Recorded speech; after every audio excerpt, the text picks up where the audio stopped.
Hi everyone, welcome back to my channel. Today I will be reviewing the film Pinocchio Unstrung for you all. So coming into Pinocchio Unstrung, I wasn't exactly optimistic. I've seen my fair share of horror movies lately and honestly, I wasn't expecting much.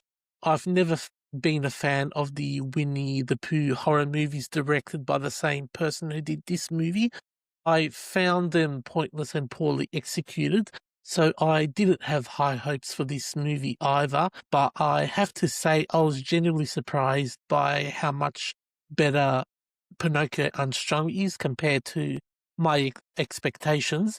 It's a dark, gritty, and visually stunning horror film that manages to stand out in a crowded genre. So the film revolves around a teenage orphan who is drowning in grief after losing his parents and his best friend. His grandfather, in an attempt to give him something to hold onto, gives him a wooden puppet. The puppet is brought to life with a disturbing innocence, and what follows is a descent into chaos driven by manipulation and bloodlust. I have to say the film's sinister elements are amplified by the presence of a creepy talking cricket and the mysterious woodmother, who seem to have their own dark agendas. These characters influence Pinocchio in unsettling ways, prompting him to launch a brutal campaign against anyone he perceives as bad or a threat. So what really caught me off guard was the level of gore in this movie. I wasn't expecting much intense violence, especially given the MA rating here in Australia.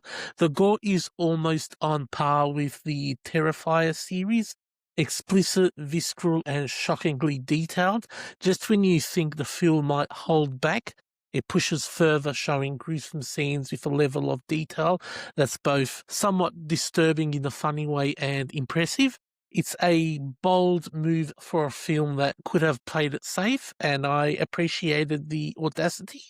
The violence is relentless and it doesn't shy away from showing the brutal consequences of Pinocchio's rampage. I also need to say, when Pinocchio first appeared on screen, I have to admit his look made me feel physically ill. The unsettling way he looked, almost as if he was a twisted parody of the innocent wooden boy, was enough to almost make me turn the movie off. For some reason, the image of him made me feel sick to my stomach, but I'm glad I didn't stop watching because the character turned out to be one of the film's most compelling elements. Actor's performance brings a childlike yet eerily vacant quality to Pinocchio, emphasizing his lack of moral judgment and emotional depth. The character's innocence combined with his horrifying actions created a chilling contrast that kept me captivated. The way the film portrays Pinocchio's innocence and his complete lack of grey matter, I would say, his inability to comprehend anything beyond his programmed purpose, made him both frightening and oddly tragic, and just the look of Pinocchio just made me feel ill. As the film progresses, I found myself getting used to his ugly appearance and mannerisms. It's a testament to the actor's performance that I was able to look past the initial shock and see Pinocchio as a complex, disturbing figure rather than just a creepy, ugly-looking puppet.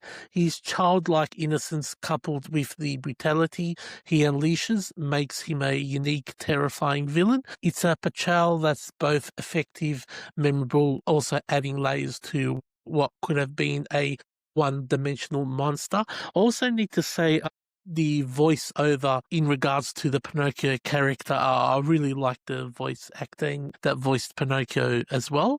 So the acting throughout the movie is constant. Every performer delivers convincing and intense performances that draw you into the story. The cinematography is, I would say, equally impressive. The film is shot beautifully with a dark atmospheric tone that enhances the horror elements. So lighting, framing, and color palette all contribute to a haunting visual experience that immerses you fully in the film's grim world. I would say the story itself is a tragic exploration of grief, innocence, lost, and the corrupting influence of evil. It's a bold reimagining of the Pinocchio story, blending horror, tragedy, and psychological horror into a compelling package.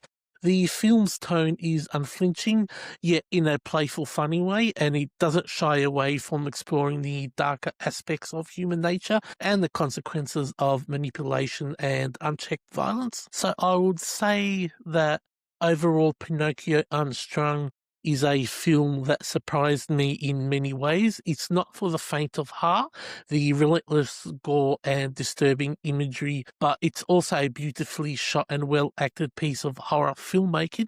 It elevates the story of Pinocchio into a dark, brutal nightmare that's both tragic and also terrifying. So my score for this movie is a solid 4 out of 5.